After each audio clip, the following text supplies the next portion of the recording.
with Horizon League Commissioner Jon LeCrone, who's had a pretty fun spring the last couple of years with Butler in the Final Four. How has that helped you, John, in terms of telling the story of the Horizon League and elevating the conference's posture around the nation? It's really been good, Mark. I mean, to reflect on 20 years here now, I'm in my 20th year, and to imagine that we've been to back-to-back national championship games, it's a little hard to comprehend. But what you do notice right away is how it just raises the awareness of the league and of other teams. So it's been interesting as I've gone around and talked to our coaches and our ADs. I was a little cautious about it being Butler, Butler, Butler, but they said talk about it because we're proud of that. And it is the identity of our league right now, and kind of the rising tide raises all ships. So we haven't been shy about talking about their program and what a nice job they have done, and back-to-back runs to the national championship game really speaks for itself. The other thing that I think's really elevated our league in a different way is the success of the Green Bay women's program. They have really evolved into what I believe is kind of a perennial top 40, top 30, maybe even top 25 program. So when we have that kind of evolution over time, it just helps everybody in the league.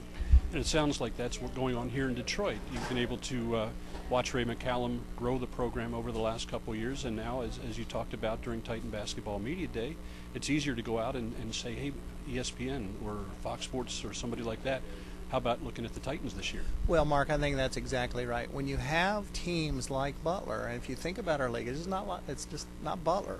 Milwaukee has had unbelievable runs over the past, looking back 10 years. But as I reflect back, everybody in our league has won this league title once since I've been here, except for our new members, Valpo and Youngstown. Everyone else has won a league title. So I think it's one of the things that attracted Ray to come here, number one. Number two, I think the fact that he could coach, he gets some outstanding coaches, number two. I think the evolution of the Horizon League Network, number three, when you can go into a young person's house, no matter where they are, literally across the world, and say, you can watch your son or daughter participate in athletics at any Horizon League school. I think that's really helped develop the league. So I just think maybe we're seeing the fruits of some of our labor. It's taken 20 years, but I think if you look forward another 5 or 10, I think it could be just extraordinary.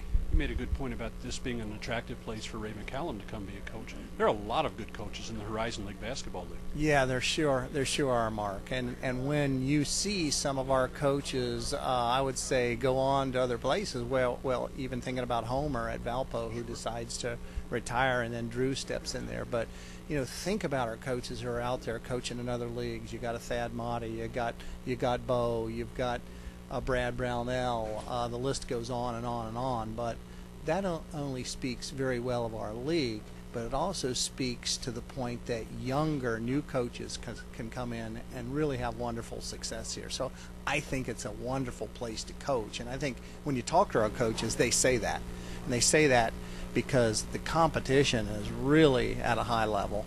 And I think they really do understand and buy into this notion of values-based. I said it about Autumn, I said it about Ray, I say it again. They're the kind of people you want in your program because they have the right values. That's what makes me proud to be here. I think one of the things that a lot of the other conference commissioners might be jealous of right now is the stability in the league and the strength of the league. It keeps growing as a basketball conference. The teams keep getting better. And you don't hear Horizon League teams being mentioned every day like so many of the others as they bounce around from one league to the next. Yeah, as I said earlier in my remarks, it is football driven, but it can have a tendency to trickle down to basketball leagues. And the great thing about our league right now is the number 10, and where we are. So it's not only a matter of the number, it's kind of the who and the where. So it's the glue that holds us together. The other thing I said previously is I think everyone honestly believes that year in and year out you can have a chance to win this title. And if you win this title or even finish second, now you can get right to any level you want to in the national championship. So it's a wonderful platform. So I don't think people are looking around for another platform. What people are saying is, let's keep doing what we're doing and do it even better. And that just makes it a better platform for all of us. not just playing basketball, but the Horizon League has got a great reputation as hosting basketball. A number of NCAA championships, regionals come to Indianapolis every year. Has it gotten almost routine for you and your staff to wear two hats during March Madness? You know, it's never routine, and got to put in a little plug for the Super Bowl for the hometown in Indianapolis coming up in February. Of course, the community is very excited about that. But I don't think our community gets a Super Bowl.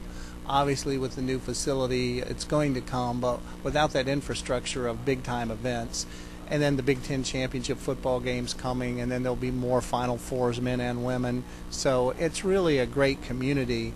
It's a great place for the league office to be located, particularly with not only those events, but the NCAA headquarters right there. So I like to say we can leverage our home court advantage even in Indianapolis. Oh, sure. And you spent, what, 5 years on the NCAA men's basketball committee. You've retired from that post, but have a lot of background. Do you see many changes coming this year or in the future years in terms of the tournament? Well, Mark, my observation about that is anytime the committee changes, and they generally have 1, 2, or 3 new committee members each year, that changes what I would call the culture and the personality of the committee. So it's going to change a little bit because it still is about the people. Yes, it's still a political process. It's not absolutely perfectly objective. It's never going to be. But so it does change the personality and the style and the culture of the committee. I really miss it. I miss it because I was challenged by it, believe it or not, from an intellectual standpoint. There was so much data to try to get through and so much work to do. It was really challenging and stimulating. I miss it, but what I miss the most, I miss the people. But fortunately, I've been able to stay in touch with them, so I still have that piece of it. Well, it gives you a little more time to enjoy the basketball season, so please do that this winter, and thank you for your time. Thanks a lot, Mark. Commissioner Jon LeCrone from the Horizon League.